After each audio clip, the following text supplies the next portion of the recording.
एक साधु घने जंगल से होकर जा रहे थे। उन्हें अचानक सामने से बाघ आता हुआ दिखाई दिया। साधु ने सोचा कि अब तो उनके प्राण नहीं बचेंगे, यह बाघ निश्चय ही उन्हें खा जाएगा। साधु भय के मारे कांपने लगे। फिर उन्होंने सोचा कि मरना तो है ही, क्यों न बचने का कुछ उपाय करके देखा जाए। साधु ने बाघ के पास आते ही ताली बजा बजा कर नाचना शुरू कर दिया।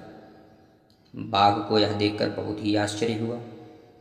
वह बोला, अरे मूर्ख, क्यों नाच रहे हो? क्या तुम्हें नहीं पता कि मैं तुम्हें कुछ ही देर में खा डालूंगा? साधु ने कहा, मैं प्रतिदिन बाघ का भोजन करता हूँ। मेरी झोली में एक बाघ तो पहले से ही है, किंतु वह मेरे लिए पर्याप्त नहीं है। मुझे एक और बाघ चाहिए था। मैं उसी की खोज में जंगल में आया था। तुम अपने आप मेरे पास आ गए हो, इसलिए मुझे खुशी हो रही है। साधु की बात सुनकर बाघ मन ही मन बहुत डरा, फिर भी उसे विश्वास नहीं हुआ। उसने साधु से कहा, तुम अपनी झोली वाला बाघ मुझे दिखाओ। यदि नहीं दिखा सके तो मैं तुम्हें मार डालूंगा।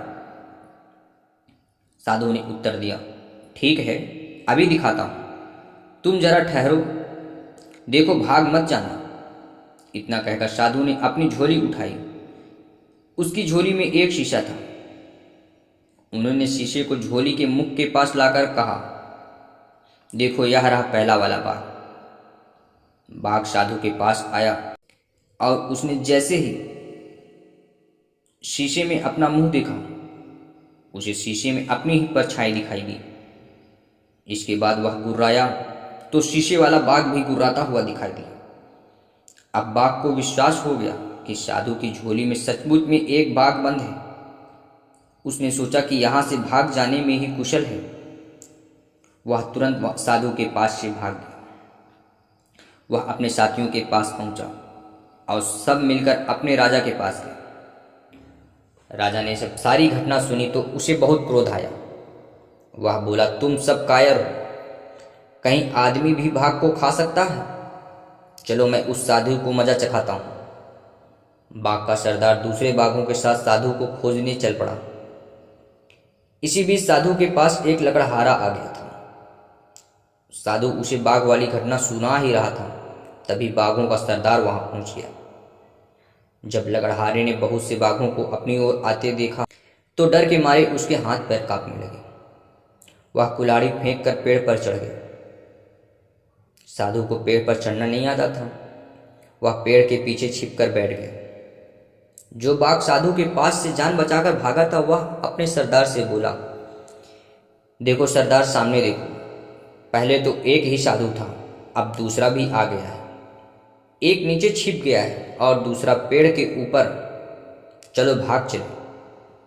बाघों का सरदार बोला, मैं इनसे नहीं डरता हूं। तुम सब लोग इस पेड़ को चारों तरफ से घेर लो ताकि ये दोनों भाग ना जाएं। मैं पेड़ के पास जाता हूं। इतना कहकर बाघ का सरदार पेड़ की तरफ बढ़ने लगा। साधु और लकड़हारा अपनी अपनी जान की खैर मनाने लगे। अचानक लकड़हारे को एक चींटी ने काट खाया। जैसे ही वह दर्द से तिलमिलाया कि उसके हाथ से टहनी छूट गई, वह घने पत्तों और टहनियों से रगड़ खाता हुआ धड़ाम से नीचे आ गया। जब साधु ने उसे गिरते हुए देखा तो वह बहुत जोर से चिल्लाए, बाघ के सरदार को पकड़ लो, जल्दी करो, फिर यह भाग जाएगा। धड़ाम की आवाज और साधु के चिल्लाने से बाघों का सरदार डर गया। उसने सोचा कि यह साधु सचमुच ही बाघों को खाने वाला है। वह तुरंत उल्टे पैरों भागने लगा। उसके साथी भी उसे भागता हुआ देखकर सिर पर पैर रखकर भाग गए। मित्रों, हमें यह कहानी से यह सीख मिलती है कि बुद्धि बल पर भारी पड़ती है। अगर कोई बलवान शत्रु हमारे सामने खड़ा है तो हम अपने बुद्धि के बल पर उसे जीत सकते हैं, जिस प्रकार साधु ने बाघ को डराया। मित्रों, अगर आपको यह कहानी पसंद आई हो तो वीडियो को लाइक करें, चैनल को सब्सक्राइब करें और चैनल की लेटेस्ट वीडियो की नोटिफिकेशन के लिए बेल आइकन प्रेस करना ना भूलें। धन्यवाद।